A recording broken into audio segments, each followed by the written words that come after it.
Third బిట్లో మనం U letter దగ్గర యూ సౌండ్లో ఉన్నాం ఫ్రెండ్స్. ఓకేనా friends? Okay friends, let us start. ఎక్కడెక్కడైతే యూ రాయడం జరిగిందో యూ లెటర్ ఎక్కడెక్కడైతే మనం రాసామో అక్కడ యూ సౌండ్ వస్తుంది ఫ్రెండ్స్, యాజ్ ఇట్ ఈస్. ఓకేనా ఫ్రెండ్స్? ఇది గమనించండి. మనం ఇంకా స్టార్ట్ చేస్తాం ఫ్రెండ్స్.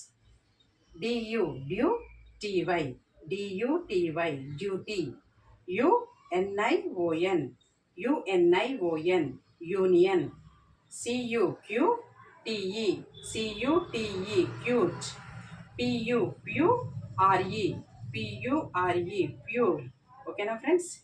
యూ లెటర్ ఎక్కడెక్కడైతే వ్రాయడం జరిగిందో అక్కడ మనకు యూ సౌండ్ వస్తుంది, as it is U sound. ఓకేనా friends? D U T Y duty, U N I O N union, C U T E cute, P U R E pure. Duty, union,